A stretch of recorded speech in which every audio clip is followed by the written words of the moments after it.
We are all here for another episode of the Dare Show podcast. Let's get into it. Congratulations are in order for Beyonce. B-E-O. You know what? Side note, before I get into the congratulations, her VMAs performance, her very first VMAs solo. Has Destiny's Child ever performed at the VMAs? That's weird. Why haven't they never performed? I don't think they ever performed.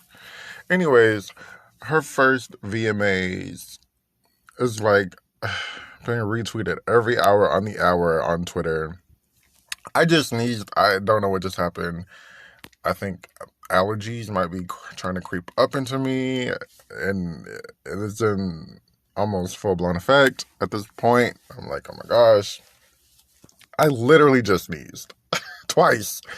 And it's so annoying because I do not like Beyonce's, I don't like that.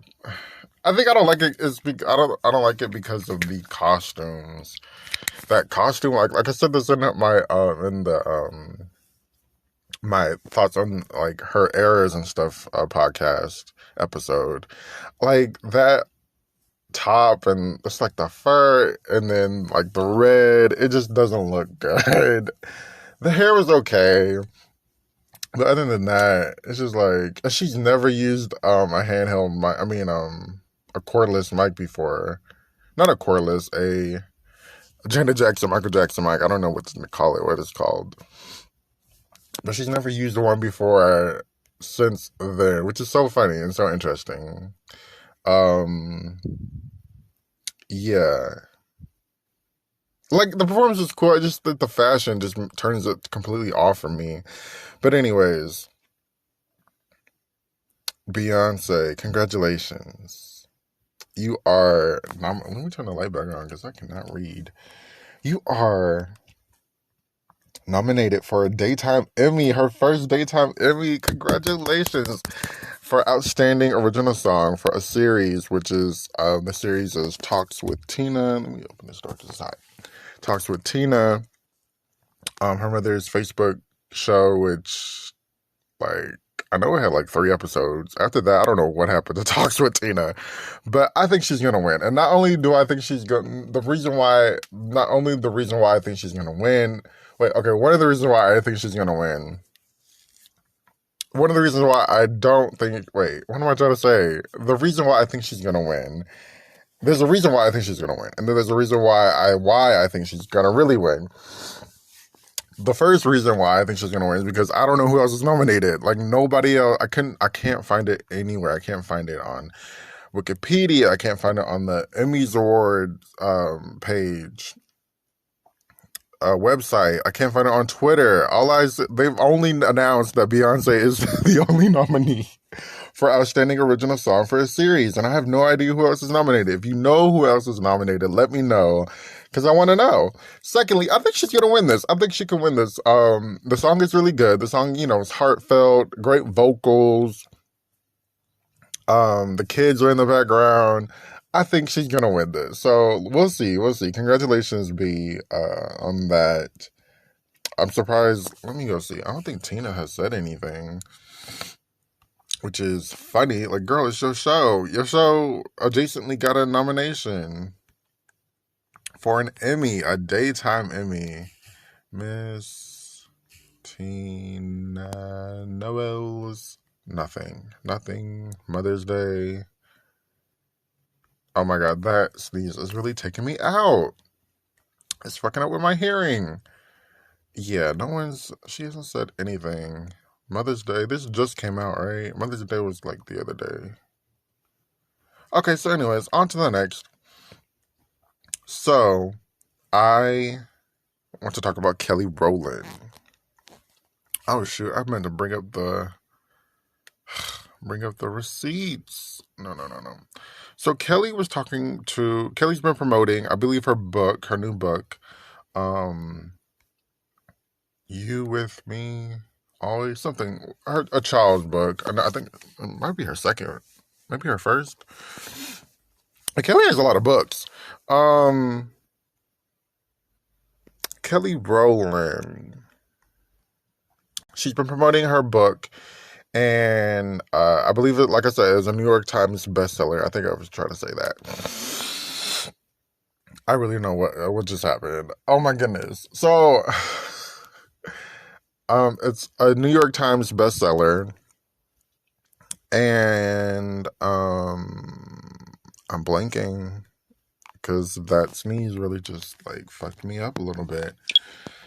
And so she was talking about somehow Destiny Child came up, and she was talking about, here's the quote: "We love everybody so much that we wouldn't toy with it." A Destiny Child reunion, I'm sorry. "But I do think that you would deserve a surprise," she said. "I feel like everything is just so planned, so we see it before it happens, and we see the process right and after it happens. It's just a lot. Like, we deserve spontaneity. We deserve to be surprised, and I would hope Destiny's Child would be a pleasant surprise." Is Destiny's Child reuniting in like the next 2 years? Probably not. In the next 5 years? Maybe. Girl, y'all pushing 50. We don't want to. I'm not going to say that. I'm not going to say we don't want a 50-year-old Destiny's Child's reunion, but why do we have to wait that long? To be honest, I think they're all waiting on Beyonce. I'm not even gonna lie. I think they're all waiting on UB. B runs this shit at this point. The whole spontaneity thing, she's playing the Beyonce game. Um, movie shows have been announced. Your music that has been announced. Tomorrow I'll Pick Up My Single has been announced. Everybody's announcing this stuff except for Beyonce. You're playing the Beyonce game. Beyonce doesn't, want to give you dates and shit anymore, which I find completely annoying. But Reggie, I did a podcast. Check it out. It's the last episode. I'm about to upload number 2 to YouTube. But I did do a podcast with Reggie, my friend, my Twitter friend, who has been in the music industry. I don't think he's no longer really in it like he was, but he was giving, he shed a little light on things. He was talking about, dates happen. You can't always count on the date. But I'm like, 90% of the time, the dates come out when they're supposed to. Like, music comes out when it's supposed to. Also, he was like, we give so much to ourselves on social media and stuff. And so I can see why, somebody would want to just give a surprise project, surprise album or whatever. And I'm just like, well, Beyonce doesn't really give herself like that on social media. Most of the stuff she posts now, she doesn't even post, like Easter stuff and stuff like that anymore. No, now it's like Ivy Park and a couple of date nights. That's pretty much it. Kelly got in trouble last night on Twitter talking about, she wants it all over her face and she wants it now. So you tell me who's really giving insight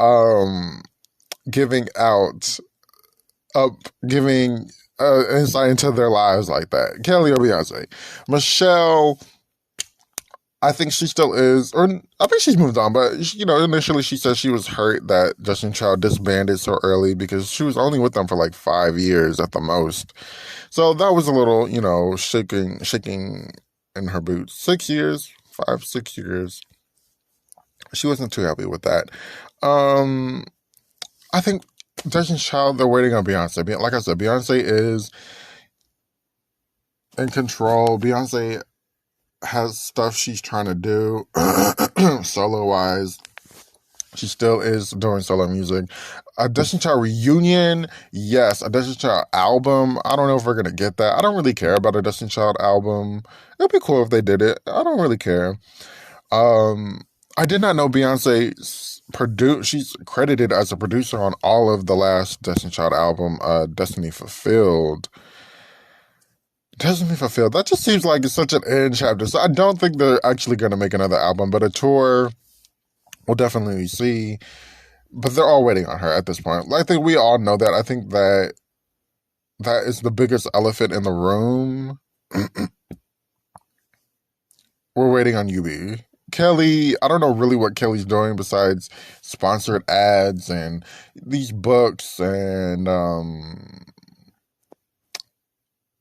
she's not really putting music out like that. Michelle, she's really in her. I can't wait for more acting from her. She's in her acting bag. She's in her podcast bag. She might have a little bit more going on than what the rest of them do.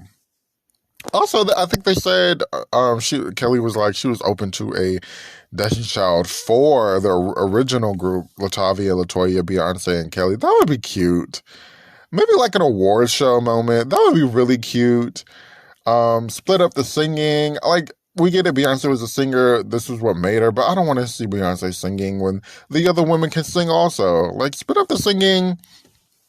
Latavia, I don't think Latavia's gonna do. She might, maybe for a good check, she might do it, but I don't think that's in her heart anymore. Based off of the R&B divas things that happened like 6-7 years ago, she really wouldn't even sing on the show. So there's that on that. But I just have to get that off my chest. Like, I think the whole spontaneity thing is just so. It's so tired, it's so exhausting, and it's so not new. Yes, we do give a lot of ourselves on social media, but what's wrong with telling us a date? What's wrong with telling us, we're thinking about it? Well, not we're thinking about it, we're going to do it. An announcement. Like, an announcement. What's wrong with an announcement these days? It just turns me off. And it bothers. It's annoying. Let me know if you find that annoying. Or am I just the only one that, is old school in a sense? What else did I want to talk about? So, number 3. Madonna. She's releasing on June 3rd her remix album called Finally Enough Love. Now, if you don't know that phrase, is from I Search, I Don't Find, from her Madam X album, which I love that phrase, finally enough love. I don't search, I find. And then she says, finally enough love. And then she's the remix album is being produced and remixed by Mike Dean. I think it's like pretty much all of her singles and collection. Madonna has like over 30 top 10 songs on the Billboard charts, and that's not to mention the dance charts. But for her to name it Finally Enough Love, I think is so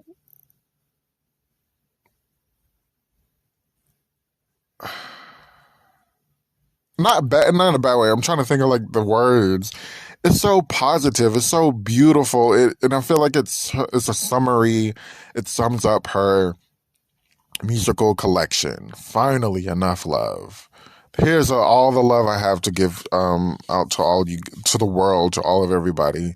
And finally, we're going to do it. But it's a remix album, so I'm not that excited. Like, I don't really care about remixes.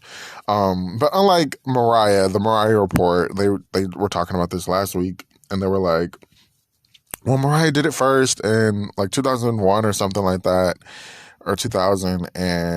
But I'm like, no, this is different. Mariah's was a collection of the remixes she already had made with a couple new songs.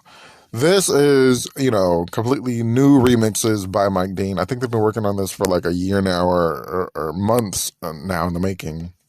But it's coming out on June 3rd. It's her third remix collection. I can't remember the names of the other ones, but the shout out to Madonna, just giving a little Madonna news. So I'm going to take a quickie, get something to clear me up, listen to our sponsor. Be right back. Next car, honey, next car. All right. Good morning. Welcome back to the Dare Show podcast. So this week, I don't have a song of the week. It was a song I thought about, but I forgot to write it down. So go listen to your favorite song of the week. I don't have a favorite song. I don't think I haven't really been listening to a lot of music. I don't think I've been listening to music. going more. I'm in the podcast and Sirius XM moment, so I'm gonna get back on it. I promise. I'm gonna get back on it. The song of the weeks. So, Chloe. So, somebody, a YouTuber, was talking about Chloe's "Treat Me," the song "Treat Me," and how everybody doesn't like it, and everybody thinks she's super sexy or sexual. I'm not a fan, so I don't really pay attention. But I was like, let me go listen to this song "Treat Me" because she was like, people don't like it, and people think maybe it should be an R&B song, and she wants to be a pop girl, but she was like, no, if it was an R&B song, it still would have been trash. The song just needs to be reworked. The song does need to be reworked, but mainly I think the problem with the song for me, yes, the lyrics are a little, ooh, girl, talking about your pussy. They're a little bit, vulgar in a sense. I'm not gonna say that because that's not. I think that might be misogynistic, but the lyrics are heavy. Let's say that. The main issue with the song for me is I don't think it's a bad song either. But the main issue for the song is the sampling. Wait, booty, booty, booty, booty, rocking everywhere, rocking everywhere. That sample, like, do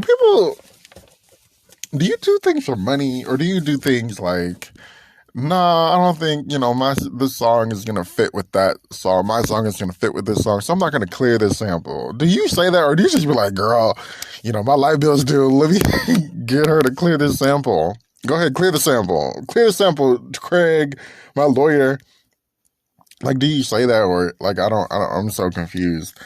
Because the booty rocking everywhere symbol does not fit in the song. Like, okay, we get it, you got a big booty, you be shaking it, but that doesn't mean you need to put those specific words in this song because it definitely doesn't. It just doesn't sound good. But I'm a sucker for some music, so I'll bop along to it. But my first initial and second initial and thoughts written on this paper are that song doesn't fit with this song. The song itself is pretty cool. I like the dynamics of the song. We're getting, keep me interested as a listener, whether it's lyrics or it's the vocals or, you're changing up the melody or whatever. Keep me interested. And I think it's a very interesting song just without, all that other shit. Now, what song, like I do. That, like, I think it's called Like I Do or Like Whatever. That fit better. Big, whatever he says.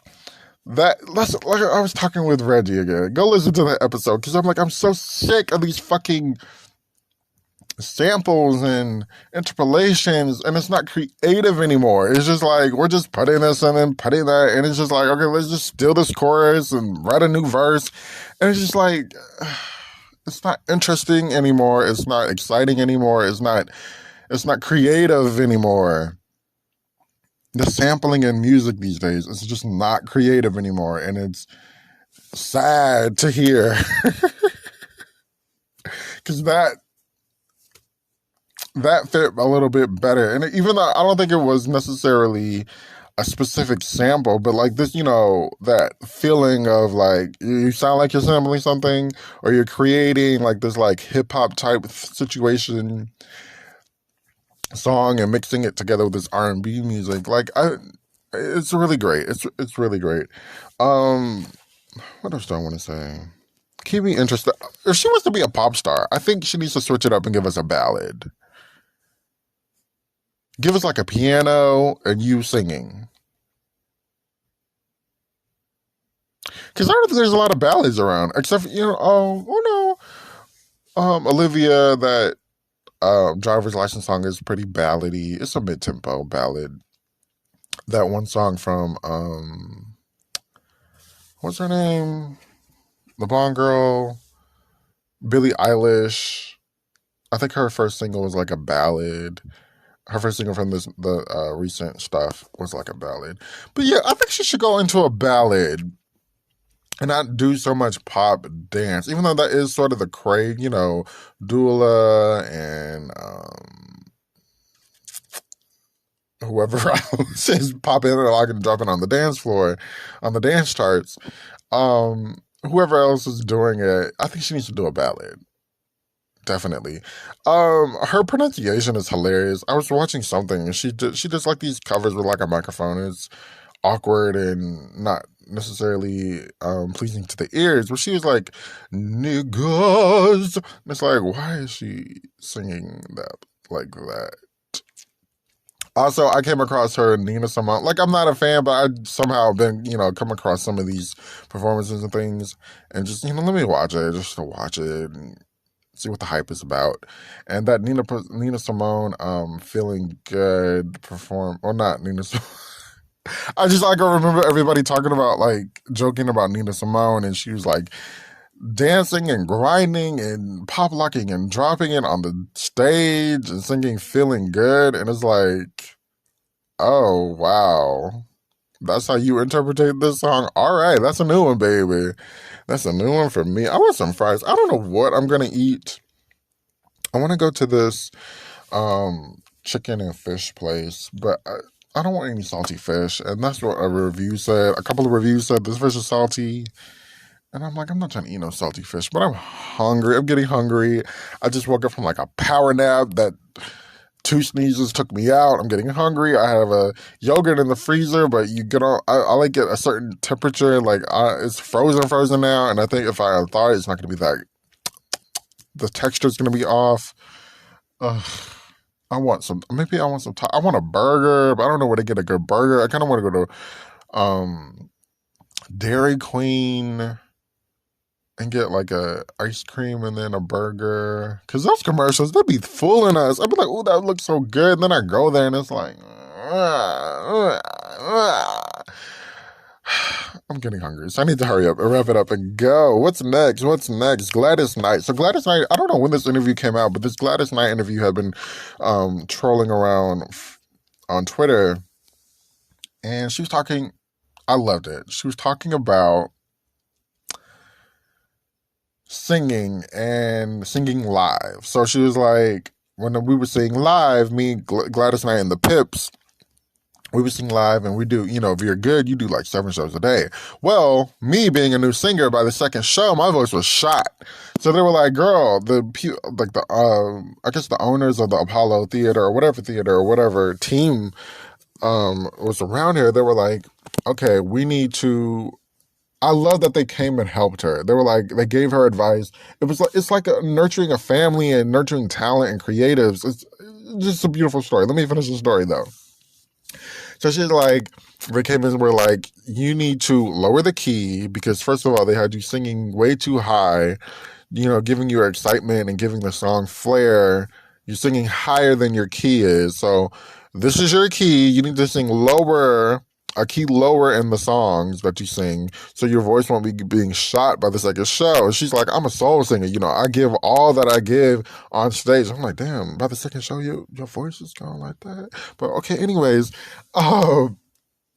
this is back in the day. So she's like, they sent me to a doctor. They sent me, I think it was a vocal coach or a vocal doctor, one of those. Told me to lower the key when I'm singing live. It gave me like good throat techniques and she's like, I know it's hot outside, but I got like, I'm bundled up because I'm keeping my voice warm and keeping it humidified. And I just love that story because it's like, I don't think, you don't really hear about people being nurturing like that and helpful anymore. It might happen, but you don't really hear too much about it anymore. The fact that they invested they wanted this talent to succeed, and well, they didn't want people to be, probably giving bad reviews for their shows at the theaters. But that's probably what it was. But then also, they're invested in this talent. I can see it. I took it as they're investing in this talent and they wanted them to succeed, and they were doing everything possible to keep them successful and keep them in good health and keep them in good voice. And that's such a beautiful story that she told in that interview. So the last thing I wanted to talk about, Patty. Patty, oh Lord, she was in LA. And she was in somewhere else. And them concerts sound like they were popping. There's a couple of videos. Like I said, last couple of Patty shows. And I say Patty because, I think her, Stephanie, there was like this Mother's Day show that they did. Her, Stephanie Mills, and Gladys. Also, they're going on this like Gladys, Patty, Stephanie tour. And the last couple of shows, there's like no video footage of it. Her voice sounds like it's back. I think her voice, she's not hoarse anymore.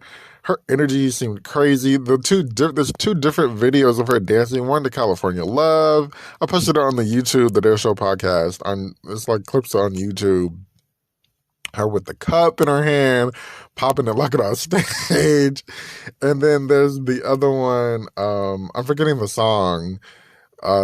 There's another, hip hop song. It's just Patty and hip hop. It just cracks me up every single time, but it looks good. Also, the shows seemed like they were good. Also, she was on The Neighborhood. I told you about this last week. She was on The Neighborhood this past, I think yesterday or Monday, one of those days. I thought I was going to be able to watch it on Hulu, but Hulu said, nope, you don't have the Hulu Live. We can't do that for you, honey. Go do something else. So I watched, the clips I've seen were funny. The last clip I saw, I'm guessing Cedric didn't necessarily want his mother to come or something like that. And they kind of get into a tiff. So she ends up leaving early. And yeah, she looked really good. The acting was funny. Every part was funny and naturally funny. Not even like the ha ha ha ha funny. It was really good. Shout out to Patty and her acting. Back in her sitcom bag. I think the first sitcom she did was Out All Night. I love that theme song. And that Diane Sawyer interview, you hear her recording the theme song, and it's just so cute and so, not even cute, it's just so powerful and so, like, amazing to watch. What else did I want to say? Oh, she sang Lady Marmalade at the end. She sang it sound. She sounded so good. It's just like, oh, Patty, keeping the LaBelle legacy, keeping her legacy going and singing. And it's just so heartwarming and so like 70. Her birthday is next at the end of the month. She's turning 78, 79. And that wig she was wearing, I was like, whose wig is thicker? Patty's or Tashina Arnold. I forgot her name last week. Tashina Arnold. There was some thick ass wigs they were wearing. Lots of hair on them. But yeah, that's all I have for the Dare Show podcast this week. I'm on Spotify podcast. I'm on Apple Podcast. I'm also on YouTube, the Dare Show podcast on YouTube. You can listen there. Thank you so much for listening. I appreciate everybody listening and following or subscribing and stuff. Like I said, I did a show with Reggie from Twitter. If you want to talk, if you're listening and you just want to talk about like housewives or music or Patty, please hit me up on Instagram at My Love My Need Tonight, or leave a comment below on the YouTube page. We can set it up. We can just chat and talk and have fun. I want to do more collabs. If you're listening and you want to collab, let's talk. Let's talk. So thank you so much for listening. I'll be back next week. I don't know what we're going to talk about, but I'll be here. We'll be here.